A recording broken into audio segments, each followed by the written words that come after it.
बिस्मिल्लाहिर्रहमानिर्रहीम। Uric acid, इसके बारे में आप बहुत सुनते हैं और यूरिक एसिड के बारे में मुख्तलिफ़ किस्म की परहेज़ों के बारे में भी आप सुनते हैं। इसके लिए जो दवाइयाँ इस्तेमाल होती हैं उनके बारे में भी आप सुनते हैं और आजकल तकरीबन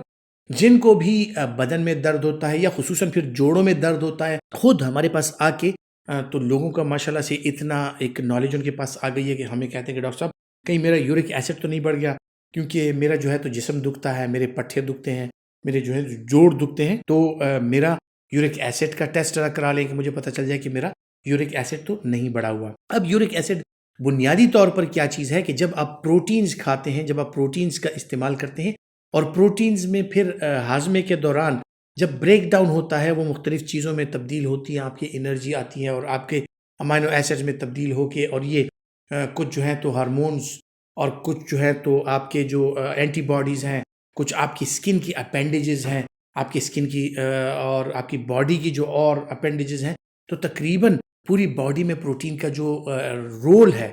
और प्रोटीन की जितनी कंजम्पशन हम करते हैं तकरीबन तमाम खुराकों में, चाहे वो एनिमल सोर्स हो या प्लांट सोर्स हो, उनमें प्रोटीन्स ज़रूर पाए जाते हैं, जैसे कि दालें हो गई या ये चने वगैरह। और इसी तरह एनिमल सोर्स प्रोटीन्स में फिर पोल्ट्री में भी प्रोटीन्स आ जाती हैं, मीट में भी प्रोटीन्स आ जाती हैं, मिल्क में भी प्रोटीन्स आ जाती हैं, डेयरी प्रोडक्ट्स सब में प्रोटीन्स होती हैं। तो प्रोटीन्स का पूरी दुनिया में, चाहे वो जो भी लोग हों, जिस तरह की भी उनकी ईटिंग हैबिट्स हों, तो प्रोटीन्स तो वो ज़रूर लेते हैं। अब जब ये प्रोटीन्स ली जाती हैं तो कुछ बॉडीज़ ऐसी होती हैं कि जब उन प्रोटीन्स को मेटाबोलाइज़ करती हैं, उनका ब्रेक डाउन होता है, उनसे मुख्तलिफ़ किस्म की चीज़ें बनती हैं और जो फाजिल मवाद बनते हैं उनमें यूरिया बनता है, एमोनिया बनता है, यूरिक एसिड बनता है, क्रिएटिनिन बनता है, मुख्तलिफ़ ऐसी चीज़ें बनती हैं जो कि गुर्दे के ज़रिए उनका अखराज होता है या लिवर के ज़रिए वो डिटॉक्सिफाई हो जाती है, लेकिन ज़्यादातर गुर्दे के ज़रिए उनका अखराज होता है। इन्हीं चीज़ों में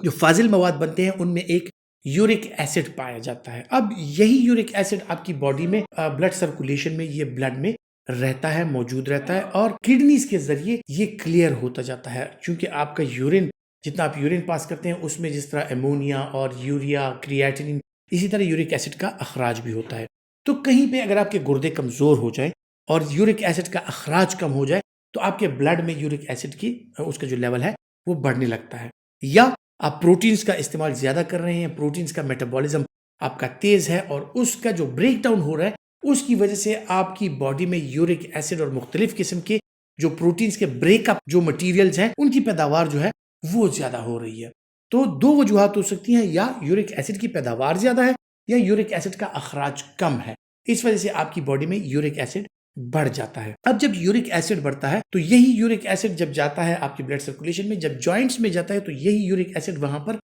जमा होना स्टार्ट हो जाता है और जो यूरिक एसिड वहां पर जमा होना स्टार्ट हो जाता है, ये यूरिक एसिड जमना स्टार्ट कर लेता है और वहां पर जो है तो क्रिस्टल फॉर्म में तब्दील हो जाता है, जैसे कि चीनी होती है मुख्तलिफ क्रिस्टल फॉर्म्स में। तो इसी तरह आपका यूरिक एसिड जो है वो क्रिस्टल फॉर्म में आपके जॉइंट में आकर वहां पर जमा होना शुरू हो जाता है। आपके जॉइंट में स्वेलिंग आ जाती है, सूजन आ जाती है, दर्द होने लगता है, सुर्ख हो जाता है आपका जॉइंट और आप चलने फिरने के काबिल भी नहीं रहते। तो तकरीबन तमाम जोड़ों में ये हो सकता है, लेकिन ज़्यादातर आपके पाँव के जो जोड़ हैं वहाँ पर, और खुसूसन जो अंगूठे का जोड़ है पाँव के, तो वहाँ पर बिग टो, वहाँ पर ये ज़्यादा होता है। इस बीमारी को गाउट कहा जाता है। अब गाउट को क्योर करने के लिए जो बुनियादी चीज़ें हैं वो ये है कि आप गाउट का इलाज भी करें, इन्फ्लेमेशन भी कम करें, सूजन भी कम करें, लेकिन फ्यूचर में इसको बचाने के लिए आप जो है तो यूरिक एसिड की मिकदार वो बॉडी में कम कर दें। अब यूरिक एसिड की मिकदार कैसे कम होगी? यूरिक एसिड की मिकदार ऐसे कम होगी कि आप उन चीज़ों से परहेज करना स्टार्ट कर देते हैं कि जिनमें ज़्यादा प्रोटीन्स हो, मतलब गोश्त वगैरह और इस किस्म की चीज़ों से आप परहेज करने लगते हैं। अखराज ज़्यादा करने के लिए पानी का इस्तेमाल आप ज़्यादा कर लें तो अखराज ज़्यादा होने लगता है। यही यूरिक एसिड जो है ये न सिर्फ जोड़ों में जमता है, गाउट क्रिएट करता है, बल्कि ये अपने साथ कैल्शियम और मुख्तलिफ किस्म की और चीज़ें मिलाकर, ऑक्जेलेट्स वगैरह मिलाकर, तो आपकी किडनी में स्टोन्स भी बना सकते हैं। आपकी किडनी में जो स्टोन बन जाते हैं वो यूरिक एसिड की वजह से भी बन सकते हैं। तो मुख्तलिफ किस्म की चीज़ें हैं जो कि यूरिक एसिड के बढ़ने की वजह से होती हैं। अब यूरिक एसिड को कम करने के लिए जिन दवाइयों का इस्तेमाल किया जाता है उनमें एक दवाई है जिसे फिबॉक्सोस्टेट कहा जाता है। ये ज़ेंटीन ऑक्सीडेज इनहिबिटर है। ज़ेंटीन ऑक्सीडेज एक एंजाइम है जो कि यूरिक एसिड की प्रोडक्शन के दौरान वो ये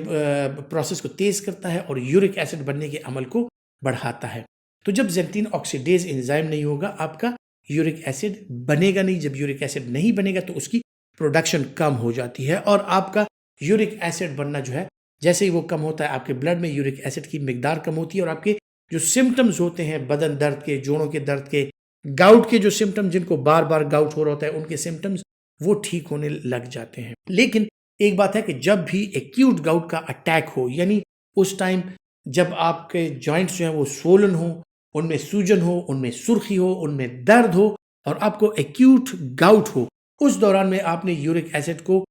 कम करने वाली जो दवाइयां हैं, जिस तरह फिबॉक्सोस्टेट या एलोप्यूरिनॉल वगैरह, ये कुछ नहीं लेना। सिर्फ पेन किलर, एंटी इन्फ्लेमेटरी दे के अपने पेशेंट को हम उनका पेन और उनका इन्फ्लेमेशन जब एक दफ़ा सबसाइड हो जाता है, एक्यूट अटैक गाउट का गुजर जाता है, उसके बाद फ्यूचर में प्रिवेंशन के लिए फिर फिबॉक्सोस्टेट या एलोप्यूरिनॉल या इस तरह मुख्तलिफ और किस्म की दवाइयों का इस्तेमाल कराना स्टार्ट कर देते हैं, ताकि फ्यूचर में उनका यूरिक एसिड कम से कम बने और उनके यूरिक एसिड की मिकदार जो है वो कम से कम हो। फिबॉक्सोस्टेट 40 मिलीग्राम और 80 मिलीग्राम की टैबलेट फॉर्म में अवेलेबल है। दिन में एक मरतबा इसका इस्तेमाल होता है, और ये जो है तो मुख्तलिफ वजूहात की वजह से जो यूरिक एसिड बढ़ता है, चाहे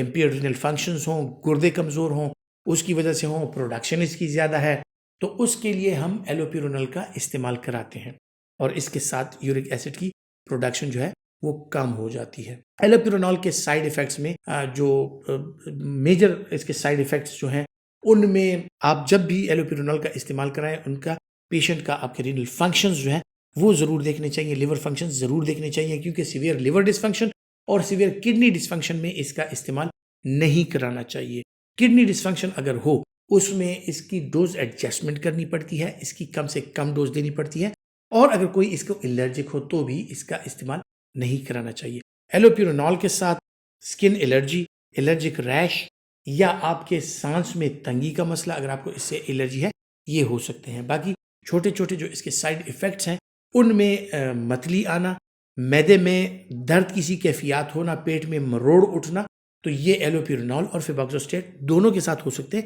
लेकिन बहरहाल एलोप्यूरिनॉल के साथ अगर कंपैरिजन करें तो फिबॉक्सोस्टेट के साथ आपके मैदे के जो मसाइल हैं वो ज़रा से कम होते हैं। फिर इसके साथ अगर कोई, जिस तरह मैंने कहा कि अगर कोई एलर्जिक हो तो उसको भी आप ये ड्रग नहीं दे सकते। क्रॉनिक रीनल फेलियर के जो patients and stage renal disease पे हों, जिनका GFR कम हो, उनमें भी फिबॉक्सोस्टेट की जो है तो कम से कम मिकदार देनी चाहिए। ख़वातीन हज़रात, उम्मीद करता हूँ मेडिसिन नॉलेज के हवाले से जो मालूमात मैं आपके साथ शेयर करता हूँ आपके लिए फ़ायदेमंद साबित होंगी, और अगर आप समझते हैं कि फ़ायदेमंद है तो ये वीडियो लाइक कीजिए और ज़्यादा से ज़्यादा शेयर कीजिए। अपना बहुत सा ख्याल रखिएगा। अल्लाह हाफ़िज़।